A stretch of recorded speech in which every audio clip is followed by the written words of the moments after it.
할렐루야. 성령 강림주일을 지나 삼위일체 주일로 지난주에 지켰습니다. 성령이 우리 속에 들어오면 우리에게 삶의 변화를 가져다 준다고 그랬습니다.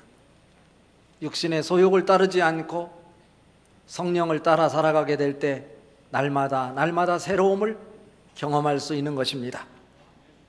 오늘 성령 충만한 사람, 성령의 지배를 받는 사람들이 하나님의 뜻을 따라 헌신하는 사명자로 서게 될 것인데, 오늘 저는 읽은 본문 말씀을 중심으로 해서 왜 사명자로 살아야 되는지, 왜 우리 기독교인에게 사명이 필요한지 그 이유와 근거를 찾아보며 은혜를 나누려고 합니다.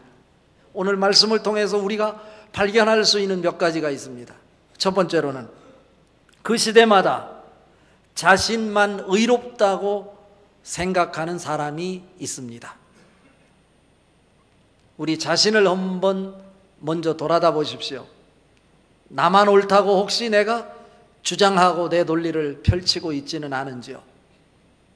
어느 공동체든지 가면 그 공동체 속에 자기 의견이 옳다고, 자기 주장이 맞다고, 자기 주장을 따라야 된다고 말하는 사람이 있습니다.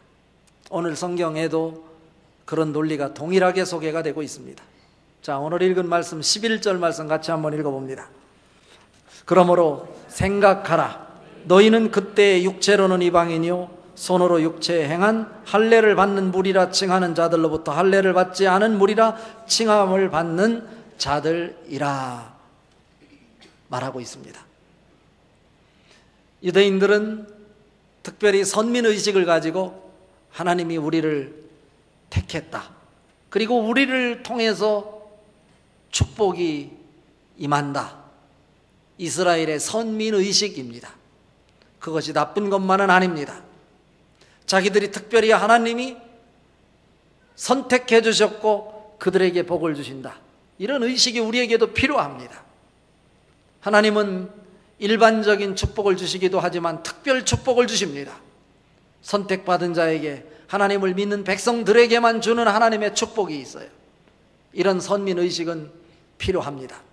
그러나 중요한 것은 자기들만 옳다고 주장하는, 자기들만 의인이라고 고집하는 의식이 문제가 있다라고 하는 것입니다. 에베소서를 우리는 읽었습니다. 에베소서는 바울이 로마의 감옥에 갇혔을 때 제1차 강금시대 AD 61년에서 63년 사이에 감옥에서 기록한 책입니다. 3차 전도여행 때 가장 오랜 기간 동안 머물렀던 곳이 이 소아시아의 에베소 지역입니다. 소아시아의 복음을 위해서 에베소가 지리적으로 또 정치적으로 얼마나 중요한 지역이었었는지를 우리에게 암시하는 대목입니다. 이 에베소서를 통해서 이 사도 바울이 가르치고 싶은 것은 교회의 통일성입니다. 그리고 교회의 보편성입니다. 오늘 읽지 않았지만 에베소서 2장 1절부터 10절까지는 개인적인 구원에 관해서 소개하고 있습니다. 이방인이었던 자가 예수 그리스도를 통해서 구원을 받게 되었는데, 그것은 그들의 힘으로 된 것이 아니고 하나님이 주신 선물이다 라고 하는 것입니다. 그리고 이어서 오늘 읽은 에베소서 2장 11절부터 22절까지 말씀은 교회가 어떻게 세워졌는지를 말씀하고 있는 대목입니다. 개인의 차원을 뛰어넘어 구원받은 개인이 모여있는 공동체로서의 교회가 어떻게 세워졌는지 그 근거를 밝히는 대목이 오늘 읽은 본문 말씀입니다. 그런데 유대인들은 자기들만 하나님이 선택한 하나님의 특권을 누려야 될 사람이라고 주장합니다. 자기들의 논리가 맞다고 주장을 합니다. 필요하다고 했어요. 그런데 오늘 본문에서도 말합니다. 유대인들의 눈에 볼 때 우리 이방인들은 외인이라고, 이방인이라고 이야기가 됩니다. 그리고 그 유대인들은 하나님의 백성이라고 하는 근거 자료로 할례를 받았어요. 할례를 받은 사람의 눈에 볼 때는 할례를 받지 않은 사람은 사람처럼 보이지도 않아요. 그래서 사람이라 취급하지도 않고 외인이라, 이방인이라, 나그네라 이렇게 지칭했던 것입니다. 우리가 살아가는 삶에 인생의 여정 속에서도 공동체마다 이런 논리가 주장되고 있는 것을 봅니다. 그런데 오늘 본문 말씀 에베소서를 통해서 우리에게 강력하게 주장하고 싶은 교회 공동체의 근거와 그 기초를 밝히는데 뭐라고 밝히냐면, 그들은 옳고 이방인들은 옳지 않다고 주장했던 그들의 관계가 예수 그리스도 때문에 수평적 화평을 이루었다라고 하는 거예요. 놀라운 얘기예요. 유대인과 이방인은 하나가 될 수 없어요. 뜻을 같이 할 수 없어요. 그런데 예수 그리스도의 십자가 사건 때문에 예수님이 육체를 내어주심으로 말미암아 서로 하나가 될 수 없었던 유대인과 이방인이 수평적 화평을 이루었다라고 하는 것입니다.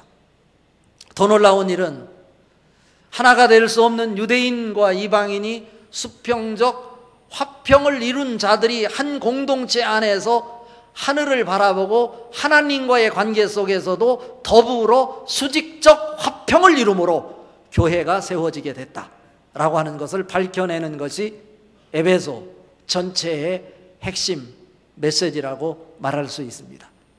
이런 핵심 메시지, 교회가 예수님 때문에 하나가 될 수 없는 유대인과 이방인이 수평적 화평을 이루고 그들이 더불어 연합하여 하나님 앞에 수직적 화평을 이루므로 교회가 세워지게 됐다라고 하는 것입니다. 그래서 교회의 머리는 예수님이다 라고 말씀을 하고 있는 것입니다. 우리들도 마찬가지예요. 우리는 영원히 교회에 들어올 수 없는 사람이었습니다. 그냥 외인으로, 이방인으로, 나그네로 하나님과는 가까이 할 수 없는 자로 살다가 인생을 마쳐야 됐을 사람인데, 예수님 때문에 그들이 당당하게 주장했던 이스라엘 백성 선민의식 속에 우리를 포함시켜서 하나님의 백성의 자리에 서게 했다라고 하는 것입니다. 그런데 오늘 유대인은 오늘 읽은 11절 말씀에서 우리를 차별하고 있습니다. 이방인이다. 그리고 할례를 받지 못한 자다. 그 얘기는 결국 뭐냐면 자기들이 주장하는 논리가 옳다라고 하는 것을 강조하고 있는 말씀입니다. 누가복음 18장 9절에서 14절에 보면 이런 말씀이 있습니다. 바리새인과 세리가 성전에 올라가서 기도하는 장면을 소개하고 있는데요. 바리새인이 어떤 사람입니까? 유대인 아닙니까? 그는 성전에 올라가서 고개를 들고 손을 들고 하나님을 향해서 하나님 감사합니다. 뭐라고? 내가 유대인이 된 거에 대해서 감사합니다. 이렇게 말하면서 세상 사람들에 대해서 그들은 유대인이 될 수 없음에 대해서 그들이 판단하는 내용이 소개가 되고 있는데요. 뭐라고 말하냐면 이렇게 말해요. 누가복음 18장 11절에 보면 바리새인은 서서 따로 기도하여 이르되 하나님이여, 나는 다른 사람들 곧 토색, 불의, 간음을 하는 자들과 같이 아니하고 이 세리와도 같이 아니함을 감사하나이다 라고 하면서 기도를 해요. 유대인들의 눈에는 세상 사람들을 뭐라고 해석하고 있습니까? 불의를 행하는 자래요. 토색하는 자래요. 간음하는 자라고 해석을 하고 있습니다. 토색이 뭡니까? 남의 것을 정당하지 않은 방식으로 착취하는 것을 토색이라고 합니다.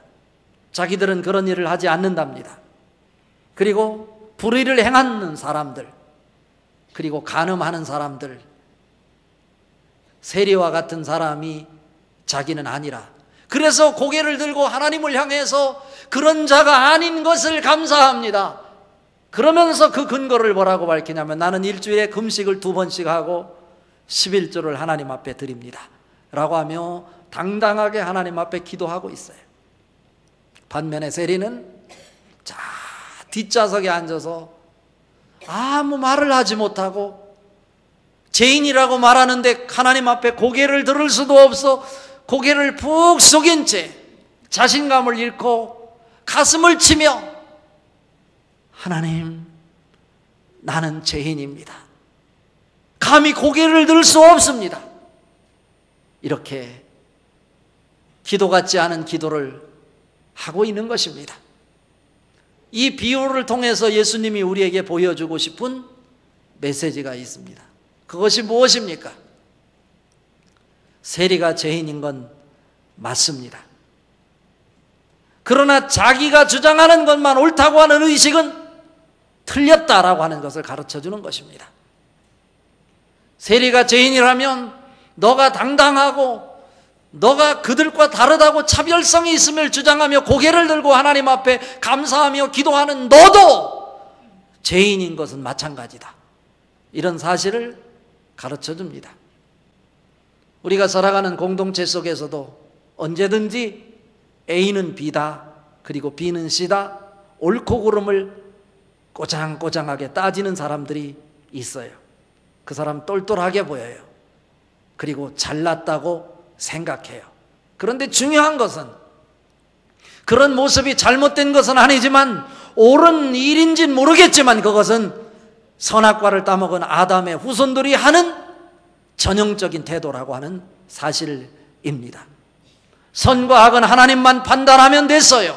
그런데 선악과를 따먹음으로 인해서 이것이 옳고 저것이 그러다라고 하는 것을 분명히 하고 싶은 생각이 우리 사람들에게 사로잡히게 된 거예요.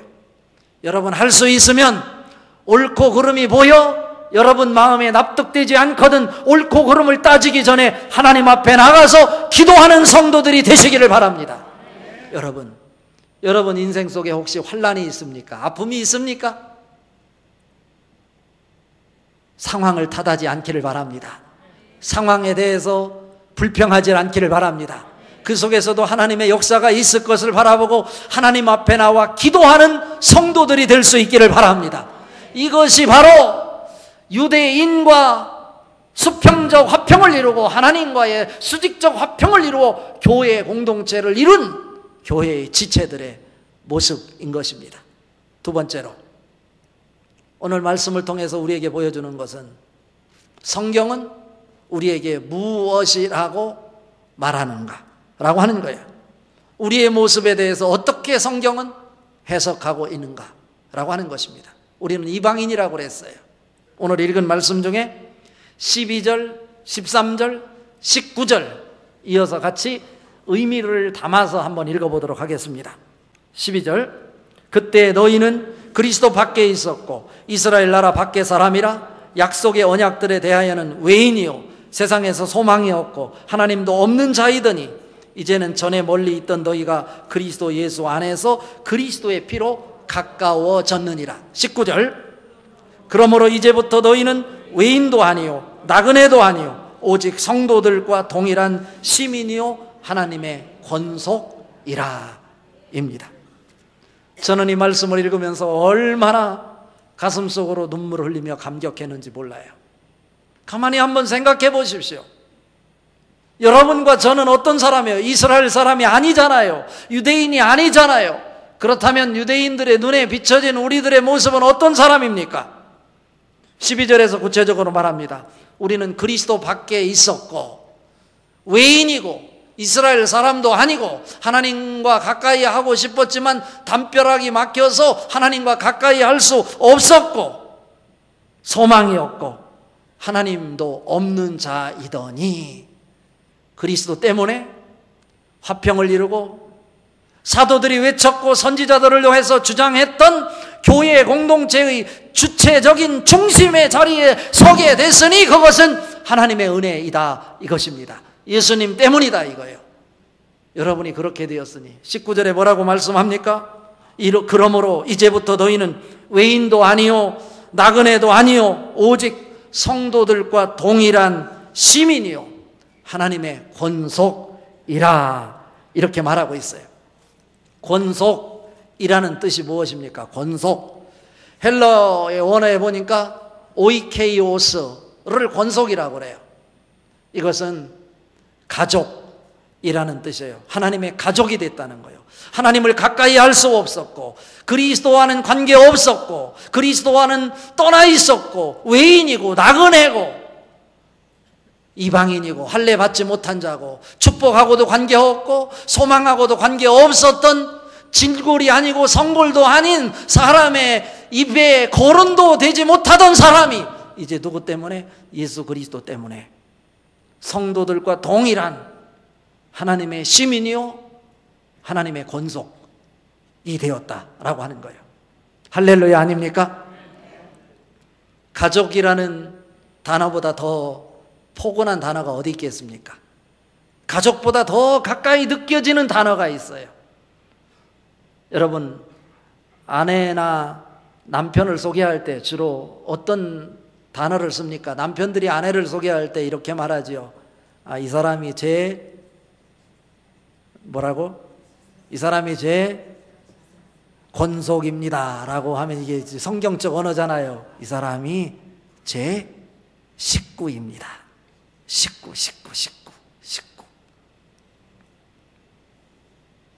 포근함, 친근함, 서로 하나가 됨을 느끼는 것 아닙니까? 옆에 분 보고 우리는 하나님의 식구입니다 한번 얘기해봐요. 식구야, 식구. 이제는 더 이상 나그네가 아닙니다. 이제 더 이상 이방인이 아니에요. 외인이 아니에요.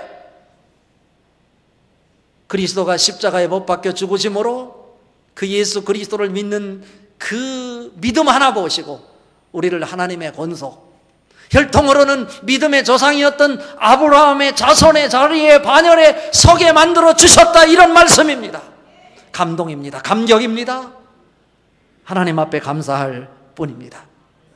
특별히요, 저는 이 말씀을 읽으면서 저에게 떠올려 주는 하나님의 은혜의 메시지는 뭐냐면, 우리가 예수님과 전혀 관계없고 이스라엘 백성도 아니고 교회 밖에 있었던 외인이었는데, 이제 유대인들이 자기들만 특별히 축복권의 선민의식을 가지고 하나님의 축복에 이 반열에 섰다고 주장했던 그들인데, 그들이 주장했던 그 반열에 우리도 동등한 자격으로 하나도 주눅들 것 없이 동일하게 그 자리를 차지할 수 있게 되었다. 그것에 대해서요, 예수 그리스도를 우리 몸에 모실 수 있는 성전이 되게 했다. 이것이 더 은혜인 거예요. 감격이고 감사입니다. 무엇 때문에 우리가 그렇게 됐습니까? 요한복음 1장 12절 13절에 보면, 영접하는 자 곧 그의 이름을 믿는 자들에게는 하나님의 자녀가 되는 권세를 주셨으니, 13절, 이는 혈통으로나 육정으로나 사람의 뜻으로 나지 아니하고 오직 하나님께로부터 난 자들이니라 말씀하셨습니다. 요한복음 3장 16절에 보면, 하나님이 세상을 이처럼 사랑하사 독생자를 주셨으니 이는 그를 믿는 자마다 멸망하지 않고 영생을 얻게 하려 하심이라 말씀하셨고, 로마서 5장 8절에 보면, 우리가 아직 죄인 되었을 때 그리스도께서 우리를 위하여 죽으심으로 하나님께서 우리에게 대한 자기의 사랑을 확증하셨느니라 말씀하고 있습니다. 베드로전서 2장 24절 25절에 보면, 친히 나무에 달려 그 몸으로 우리 죄를 담당하셨으니 이는 우리로 죄에 대하여 죽고 의에 대하여 살게 하려 하심이라. 그가 채찍에 맞음으로 너희가 나음을 얻었나니, 너희가 전에는 양과 같이 길을 잃었더니 이제는 너희의 영혼의 목자와 감독 되신 이에게 돌아왔느니라 말씀하고 있고요. 에베소서 5장 8절에 보면, 너희가 전에는 어둠이더니 이제는 주 안에서 빛이라, 빛의 자녀들처럼 행하라 말씀하고 있습니다. 무엇보다도 저희에게 주는 강력한 이 메시지는 고린도전서 1장 30절에 나와 있어요. 너희는 하나님께로부터 나서 그리스도 예수 안에 있고, 예수는 하나님께로부터 나와서 우리에게 지혜와 의로움과 거룩함과 구원함이 되셨으니입니다. 우리는 누구로부터 나온 자예요? 하나님으로부터 난 자라예요. 그러면 하나님으로부터 난 자는 어디에 있어야 돼요? 그리스도 예수 안에 있어야 돼요. 여러분은 그리스도 예수 안에 있는 사람들입니다. 여러분은 더 이상 외인이 아닙니다. 나그네가 아닙니다. 이방인이 아닙니다. 교회의 머리 되시는 주님이 중심이 되는 교회의 지체들입니다. 당당하게 하나님의 가족이고 하나님의 식구입니다. 그 축복이 여러분에게 넘쳐날 수 있기를 바랍니다. 자, 그렇다면 부르심을 받은 성도들의 사명은 무엇입니까? 왜 하나님께서 이스라엘 백성도 아니고 선민 의식 속에 진골성골의 자리에 서지도 못했고 이방인이고 외인이고 나그네고 하나님에게 가까이 올 수도 없었던 자들을 예수 그리스도가 십자가에 못 박혀 죽으심으로 우리로 하여금 사도들이 외쳤고 선지자들이 외쳤던 교회의 중심에 주도적 역할을 감당할 수 있는 자로 세워주셨느냐라고 하는 것이죠. 이 물음을 우리는 물어야 됩니다. 오늘 읽은 말씀 중에 16절 17절 같이 읽어봅니다. 또 십자가로 이 둘을 한 몸으로 하나님과 화목하게 하려 하심이라. 원수된 것을 십자가로 소멸하시고 또 오셔서 먼 데 있는 너희에게 평안을 전하시고 가까운 데 있는 자들에게 평안을 전하셨으니입니다. 예수님께서 모범을 보여주셨어요. 십자가에 못 박혀 돌아가심으로 우리가 가지고 있는, 그래서 이스라엘 백성이 될 수 없었고 성골이 되고 진골이 되고 하나님의 자녀가 될 수 없었던 자들이 갖고 있었던 죄를 소멸하시고 먼 데 있는 자에게 화평케 하시고 가까이 있는 자에게 화평케 하시기 위해서 우리를 교회의 공동체로 불러주셨다라고 하는 것입니다. 여러분, 아직도 풀리지 않는 문제가 있습니까? 아직도 원수로 있는 꼬이고 꼬인 관계에 있는 사람이 있습니까? 여러분, 푸십시오. 예수님이 우리를 교회 공동체의 주체적 인물로 세워준 것은 그 꼬인 것을 풀게 하기 위함입니다.